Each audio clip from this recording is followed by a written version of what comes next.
Selamat pagi teman-temanku yang dikasihi dalam Tuhan Yesus Kristus. Nama saya Senen SAG, saya penyuluh agama Katolik. Pada kesempatan yang berbahagia ini, kita akan melihat tugas dan fungsi penyuluh non-PNS. Nah, kalau melihat tugas dan fungsi penyuluh agama Katolik non-PNS, maka jangan lupa kita harus berpedoman, harus berdasar pada Tuhan Yesus sendiri. Itu semangat kita. Karena Yesus datang ke dunia untuk melayani, maka tugas dan fungsi kita juga harus melayani seperti Yesus Kristus. Nah, tugas utama yaitu penyuluh agama Katolik non-PNS. Tugas penyuluh agama Katolik non-PNS itu adalah memberikan penyuluhan keagamaan dan pembangunan kepada masyarakat Katolik. Nah, di sini penyuluhan keagamaan memberi ajaran-ajaran agama Katolik.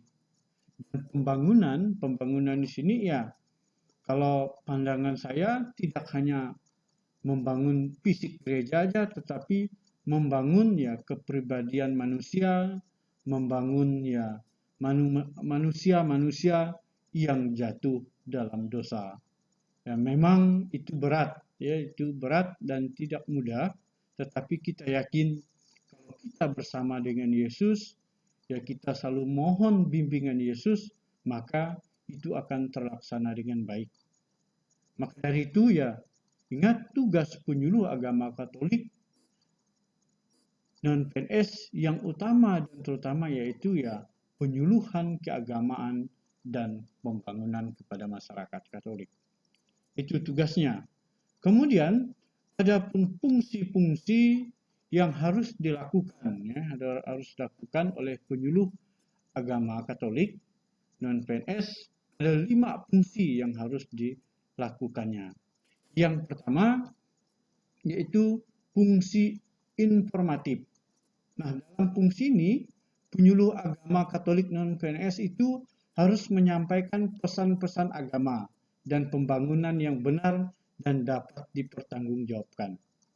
Ingat informasi yang kita berikan kepada umat, kepada masyarakat itu harus benar dan dapat dipertanggungjawabkan.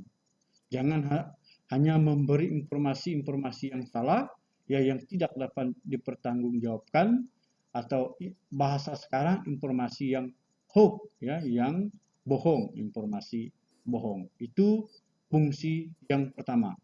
Kemudian fungsi yang kedua yaitu fungsi edukatif.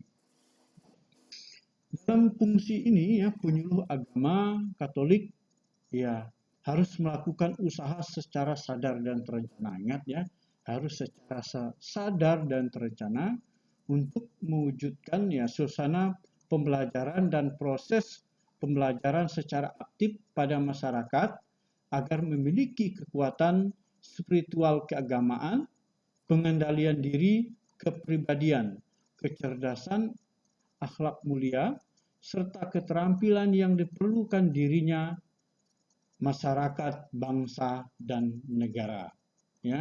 Tentu proses pembelajaran di sini kegiatan-kegiatan penyuluhan yang dilakukan di dalam masyarakat. Ingat harus memiliki kekuatan spiritual keagamaan. Apa yang kita lakukan harus memiliki spiritual keagamaan.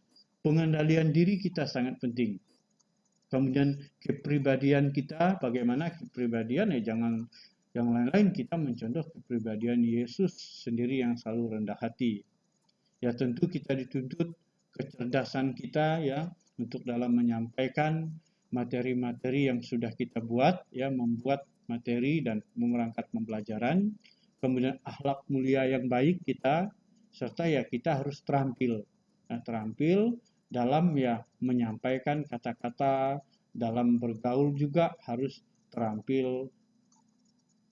Itu yang sangat diperlukan, terutama di dalam masyarakat, bangsa dan negara, kemudian terutama di dalam umat Katolik. Itu fungsi yang kedua. Kemudian fungsi yang ketiga yaitu fungsi konsultatif. Nah, sebagai penyuluh agama Katolik non-PNS, yaitu harus menyediakan diri untuk turut memikirkan dan memecahkan persoalan-persoalan ya yang dihadapi masyarakat, baik ya secara pribadi, keluarga maupun sebagai anggota masyarakat umum. Nah, kita sebagai penyuluh agama Katolik ya memang harus tuntut ya memecahkan ya apa yang terjadi di dalam masyarakat. Kita kadang ya sebagai tempat umat ya untuk menyampaikan ya keluh kesah mereka, maka kita ya harus bisa memberi solusi yang terbaik. Solusi yang bisa ya membuat mereka bahagia dan solusi yang terbaiklah untuk mereka. Yang jelas solusi yang kita berikan tidak bertentangan dengan ya undang-undang dan tidak bertentangan dengan ajaran agama kita.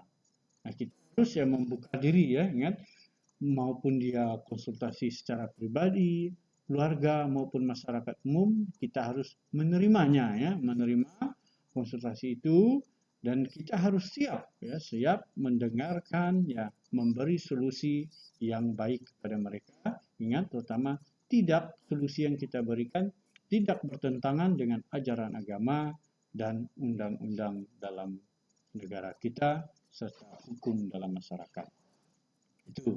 Itu fungsi konsultatif. Kemudian yang keempat fungsi advokatif.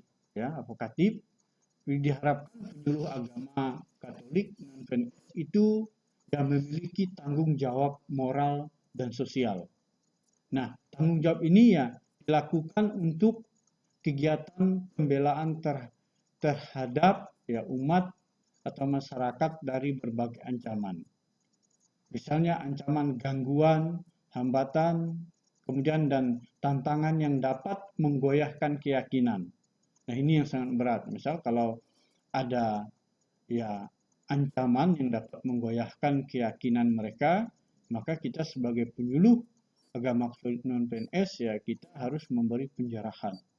Ya, harus bertanggung jawab secara moral dan sosial. Apalagi misalnya ada ancaman mengganggu pelaksanaan ibadah dan merusak akhlak dan tatanan moral dalam masyarakat.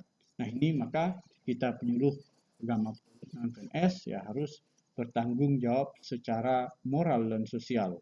Apalagi kalau kita sedang ya ingin melaksanakan ibadah, ada yang mengganggunya, maka ya kita melaporkan kepada pihak yang berwajib.